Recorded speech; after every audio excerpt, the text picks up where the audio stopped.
Hello and welcome to this bonus episode of the Giants of the Faith podcast. I'm Robert Daniels and I'm the host of this show. I mentioned in the first Arminius episode that we might cover the 80 Years' War at some point in a bonus episode, and that point is today.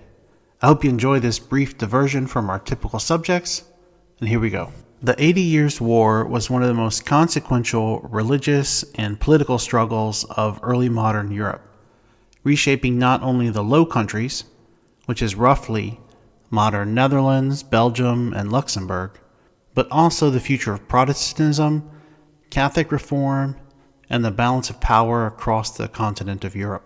Lasting from 1568 to 1648, conflict began as a rebellion against Spanish authority, but quickly became inseparable from the spiritual upheaval unleashed by the Protestant Reformation. For a generation shaped by questions of worship practices, church authority, and the question of individual conscience before God, the war was not merely political, it was perceived by many as a contest over the souls of the nations. In the 16th century, the Low Countries were some of the wealthiest and most urban regions in Europe. Now, these provinces came under the rule of the Spanish Habsburgs, specifically Philip II of Spain, who was a devout Roman Catholic, and he understood kingship as a divine trust requiring the defense of the Roman Catholic faith. At about the same time, Reformation ideas were spreading rapidly throughout the region. Luther's writings appeared earliest, of course, but it was the theology of John Calvin that gained the deepest foothold, especially among merchants, artisans, and some segments of the nobility. Calvinism's disciplined church structure, emphasis on preaching, and the doctrine of God's sovereignty resonated strongly in the independent-minded cities of the Netherlands. Catholic Spain's policies toward religious dissent were hard in the mid-1500s. The Spanish crown enforced the Inquisition. Nobody expects the Spanish Inquisition. Issued edicts aimed at curbing heresy and sought greater political centralization. And many Netherlanders viewed these measures not as just spiritual oppression, but also violations of traditional local liberties that they'd come to expect. Resistance grew as Protestant congregations multiplied. Open-air Calvinist worship services, called hedge preachings, attracted thousands, demonstrating that reform had moved beyond isolated intellectual circles and into popular religious life. Tensions exploded in 1566 during the wave of riots known as the Beeldenstorm. Protestant crowds destroyed statues, relics, and church images that they believed encouraged idolatry. To Catholic authorities, this was sacrilege. To many reformers, it was a purification of worship according to scriptures. The violence convinced Philip II that heresy and rebellion were inseparable. He dispatched the Duke of Alba with an army to restore order, inaugurating a period of harsh repression. The Council of Troubles, nicknamed the Council of Blood, executed thousands, including some nobles, turning political dissenters into martyrs, which only strengthened the Protestant resolve. Leadership of the resistance gradually coalesced around William the Silent, who's also known as William of Orange. Though initially cautious and politically motivated, William came to defend religious toleration as both a moral and practical necessity. Unlike many of the rulers of his age, he argued that coercion would not produce genuine faith. His position didn't fully align with the modern notions of liberty, but it marked a significant development in Christian political thought. The recognition that unity of conscience could not simply be imposed by force. The early years of the war were full of setbacks for the rebels.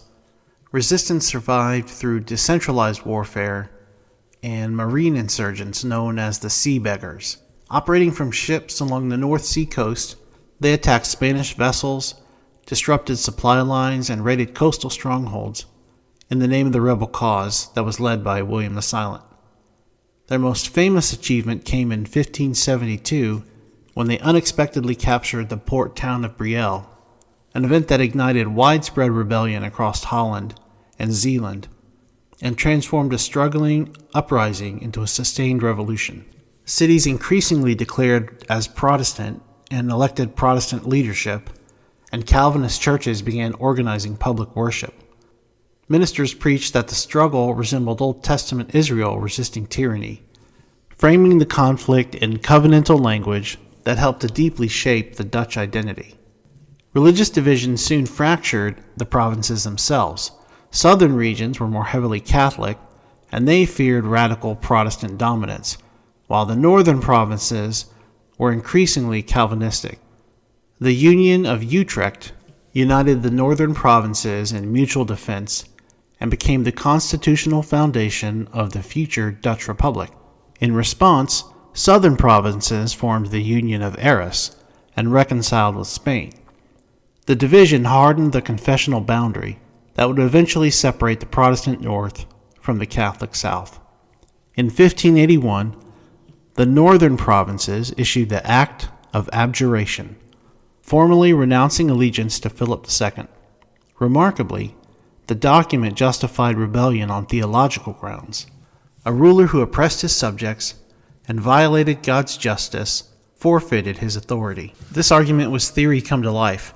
Protestant thinkers had been wrestling with the limits of obedience to ungodly rulers, and the war thus contributed significantly to the evolving Protestant political theology, especially regarding lawful resistance.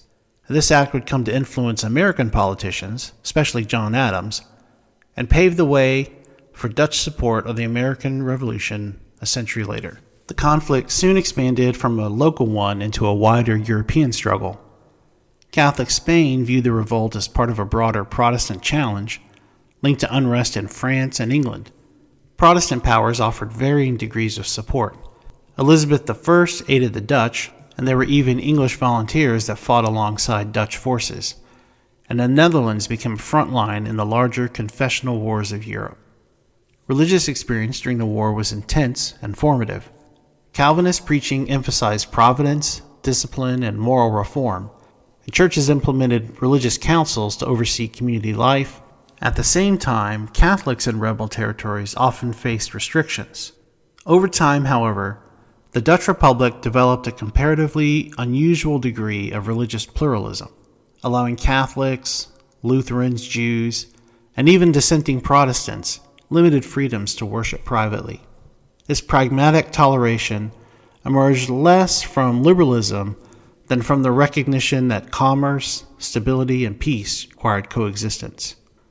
The 12 years' truce from 1609 to 1621 provided a temporary pause and allowed the Dutch Republic to consolidate its institutions. During this period, internal theological conflict erupted between the Protestants themselves in the controversy between the Arminians and strict Calvinists. The Synod of Dort affirmed Reformed theology and produced the Canons of Dort, and we've covered all that before. When war resumed, it merged into the wider catastrophe of the 30 Years' War, which featured additional combatants, and we're not really going to get into that today.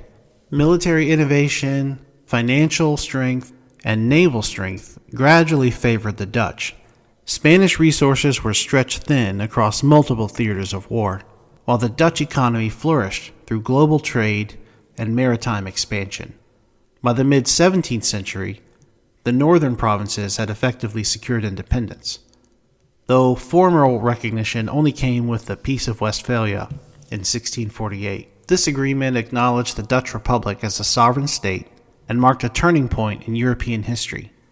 Westphalia did not end religious conflict entirely, but it did institutionalize the idea that multiple confessions could coexist, and it reduced the expectations of religious uniformity. From a religious perspective, the 80 Years' War stands as a defining episode in the maturation of Protestant Europe. It demonstrated the powerful connection between Reformed theology and the emerging ideas of national identity, covenantal responsibility, and resistance to tyranny. Calvinist churches in the Netherlands became centers of learning, missions, and publishing, influencing Protestant communities far beyond Europe. Dutch refugees carried Reformed theology to England, Scotland, and the American colonies, helping shape Puritan and Presbyterian tradition. The human cost of the war was immense. Sieges, famine, displacement, and generations of warfare all contributed to fatalities in the war that ranged from 600,000 to 1 million. Yet participants on both sides interpreted suffering through theological frameworks of providence, martyrdom, and divine judgment.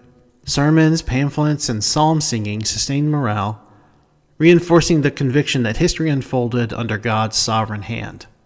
The war illustrates how theology moved from books into public life, and doctrines debated by reformers became realities affecting governments, economics, and warfare. In the end, the 80 Years' War was more than a revolt or a national independence movement. It was a prolonged spiritual crisis for Christendom itself. Out of the turmoil of war emerged a republic shaped by Reformed Christianity, a permanently changed European order, and a lasting legacy that faith and political authority would coexist in a much more complex relationship than medieval Europe had ever seen. And that's it for this bonus episode. I hope you enjoyed it, and until next time, God bless.